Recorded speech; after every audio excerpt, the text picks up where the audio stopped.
हूँ online WhatsApp study group पर। आज हम क्लास 6 की सोशल स्टडी के थर्ड पार्ट सिविक्स का फर्स्ट लेसन अंडरस्टैंडिंग डाइवर्सिटी उसको पढ़ेंगे और उसका एक्सप्लेनेशन जानेंगे, क्या कुछ कहा गया है इस पूरे लेसन में। सो आइए स्टार्ट करते हैं। Mankind inherits a variety of things from Mother Nature. These include plants, trees, flowers, birds, animals, rivers, etc. मानव जाति को माँ प्रकृति से कई तरह की चीज़ें विरासत में मिली हैं। इनमें पौधे, पेड़, फूल, पक्षी, पशु, नदी आदि शामिल हैं। अगली हेडिंग पर चलते हैं हम लोग, डाइवर्सिटी, जिसका मतलब होता है विविधता या भिन्नता। तो स्टार्ट करते हैं। The variety and range we seen in things is termed as diversity. हम जिस विविधता और सीमाओं को देखते हैं उसे ही हम डाइवर्सिटी यानी विविधता कहते हैं। In India diversity can be seen in many things like religion we follow, language we speak, food we eat, clothes we wear, race we belong to and many more things. Bharat में हम विविधता को कई चीज़ों में देख सकते हैं, उसको देखा भी जाता है, जैसे कि हम जिस धर्म का अनुसरण करते हैं, हम जिस भाषा में बात करते हैं, हम जो खाना खाते हैं या हम जो कपड़े पहनते हैं, या फिर हम जिस भी किसी जातीय धर्म संप्रदाय से बिलोंग करते हैं उससे आते हैं, इत्यादि कई चीज़ों में हमें विविधता यानी डाइवर्सिटी देखने को मिलती है। तो स्टार्ट करते हैं first point. Human is social being and can not fulfil all his needs on own, so humans depend on each other and social groups to fulfil these needs. मानव सामाजिक प्राणी है जो अपने सभी ज़रूरतों को पूरा नहीं कर सकता है, इसीलिए मानव अपनी इन ज़रूरतों को पूरा करने के लिए एक दूसरे और सामाजिक समूहों पर निर्भर करता है। पॉइंट नंबर 2 देखते हैं। These various groups are family, community and nation. ये विभिन्न प्रकार के समूह जिसमें परिवार, समुदाय और एक राष्ट्र या देश शामिल है। तो आइए नेक्स्ट हेडिंग स्टार्ट करते हैं। Can friends be different? क्या दोस्त भी अलग हो सकते हैं?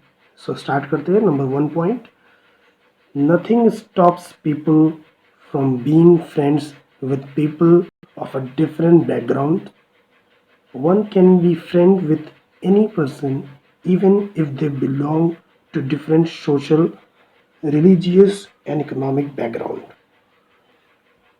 इसमें ये बताया जा रहा है बच्चों की अलग अलग पृष्ठभूमि के लोगों के साथ दोस्ती करने से लोगों को कोई नहीं रोक सकता है और कोई भी व्यक्ति किसी भी व्यक्ति के साथ दोस्ती कर सकता है, भले ही वे अलग अलग सामाजिक, धार्मिक और आर्थिक पृष्ठभूमि का मतलब बैकग्राउंड। ठीक है, नेक्स्ट पॉइंट पर आते हैं। Second point, right to education यानी RTE has made provision for poor family children to study in public schools.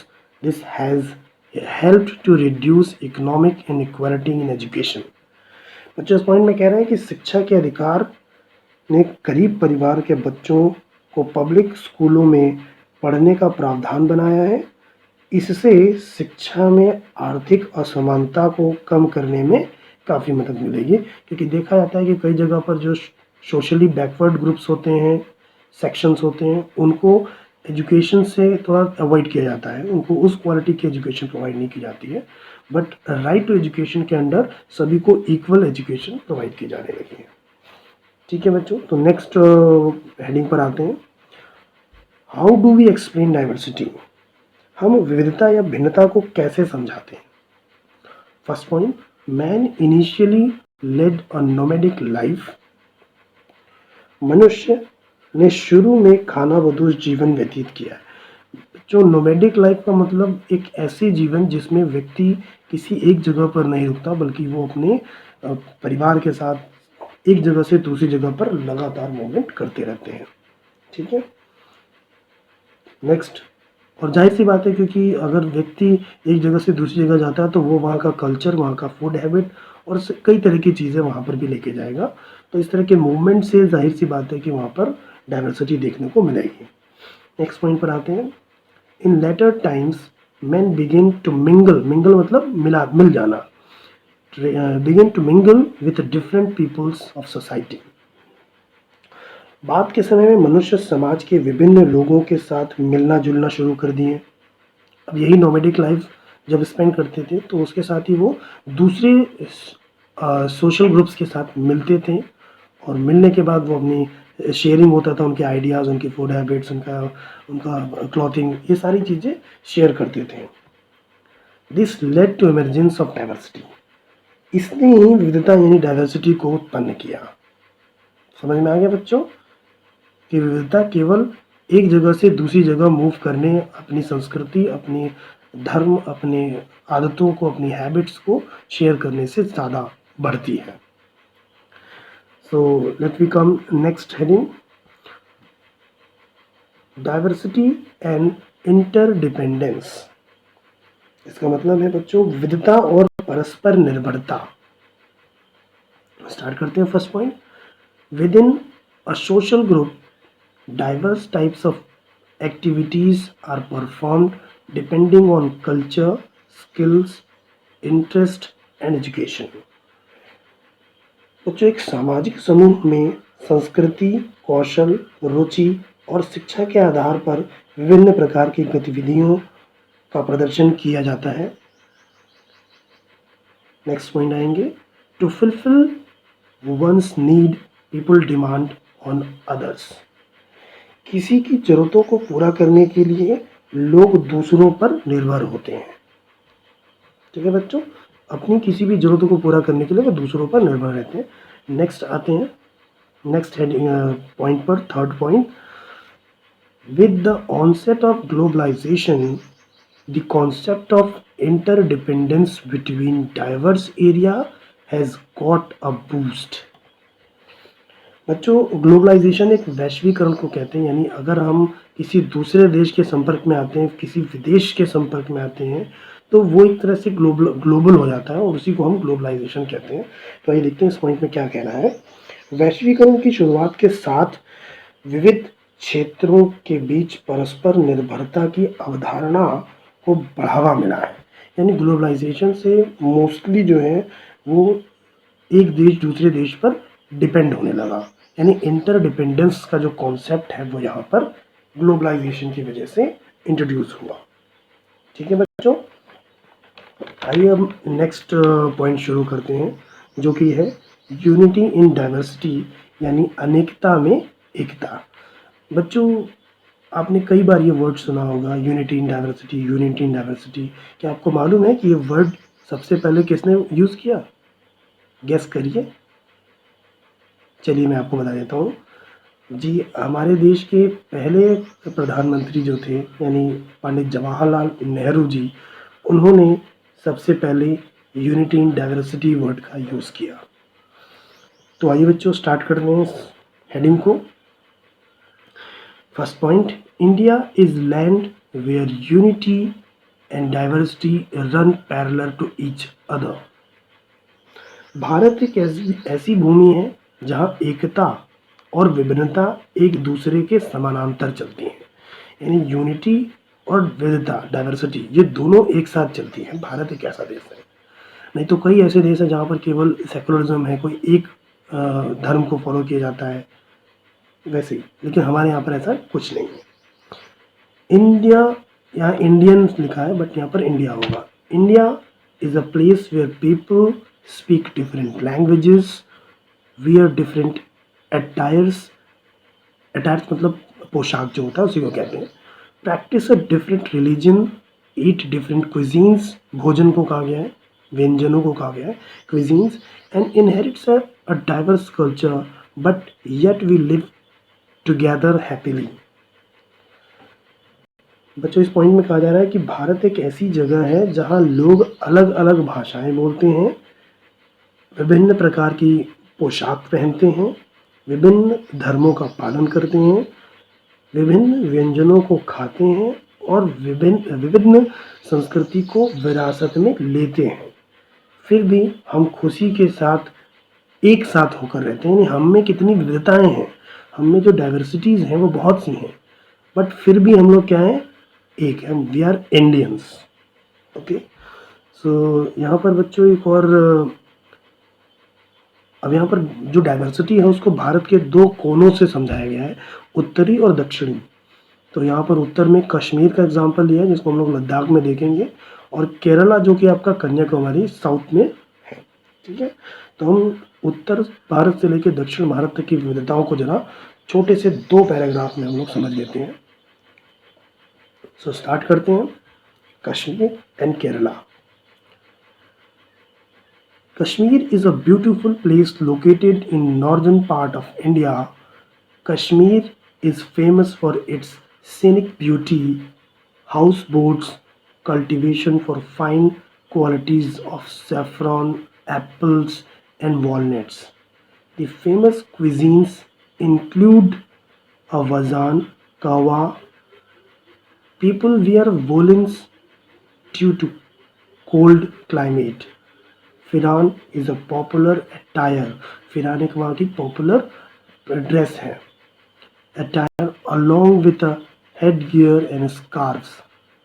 Kashmiri is widely spoken here. People here follow the ethic of Islam and Buddhism. Eid, Lohri, Diwali are among festivals celebrated here. देखिए बच्चों, इसमें कहा जा रहा है कि कश्मीर भारत के उत्तरी भाग में स्थित एक खूबसूरत जगह है।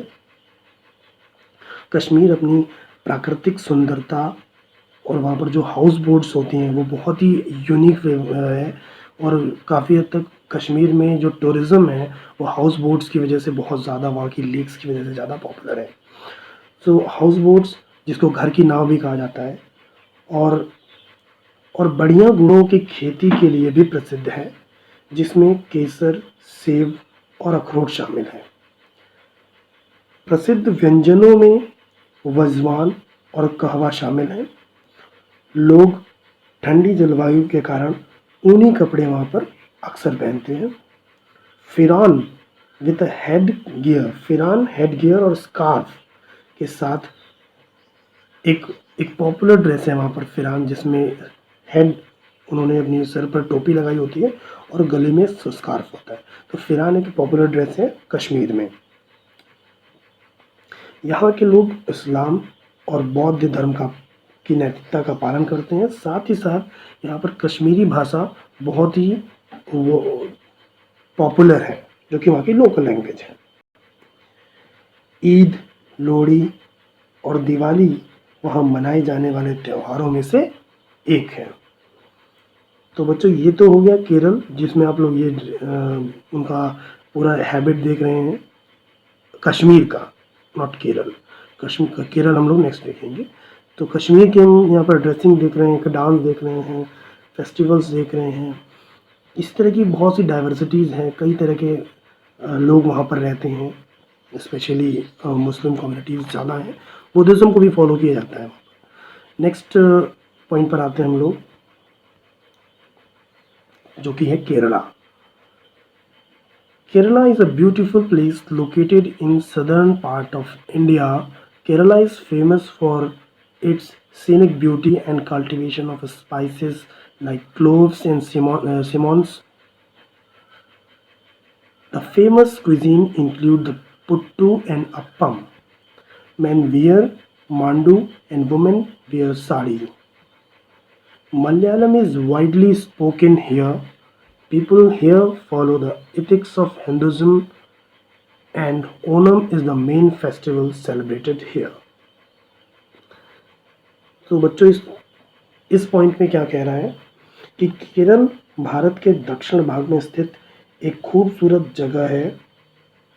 केरल अपनी प्राकृतिक सुंदरता और मसालों के लिए फेमस है, जिसमें लौंग है, कार्डमम हो गया, इलायची, आपका क्लोव्स जो कि इसमें दिया हुआ है, इसी तरह जीरा हो गया, जितने भी मसाले हैं वहाँ पर, वो लगभग हर तरह के मसाले केरल में होता है, तो मसालों के प्रोडक्शन के लिए बहुत ही फेमस है। एंड वहाँ पर कुछ फेमस क्विजीन्स हैं, व्यंजन, प्रसिद्ध व्यंजनों में पुट्टू और अप्पम शामिल हैं। वहाँ के जो मेंस हैं यानी पुरुष मांडू और महिलाएं साड़ी पहनती हैं। मलयालम यहाँ व्यापक रूप से बोली जाने वाली भाषा है। यहाँ के लोग हिंदू धर्म के आधार पर चलते हैं और यहाँ ओणम ओणम यहाँ मनाया जाने वाला एक मुख्य त्योहार है। तो बच्चों, इस तरह से आपका ये लेसन कंप्लीट होता है। सो दिस आप लोग से एक अनुरोध है कि इस पैंडेमिक, इस महामारी के दौर में आप सभी अपने घर पर रहें और सेफ रहें, क्योंकि आने वाले कुछ महीने हमारे लिए बहुत ही क्रूशियल हैं। और कोशिश करें अपने घर में अपने बड़े बुज़ुर्ग लोगों को कि वो घर से बाहर ना निकलें, बहुत ज़रूरत हो तो ही बाहर निकलें। ठीक है बच्चों, तो stay home, stay safe, stay healthy, घर पर रहिए, स्वस्थ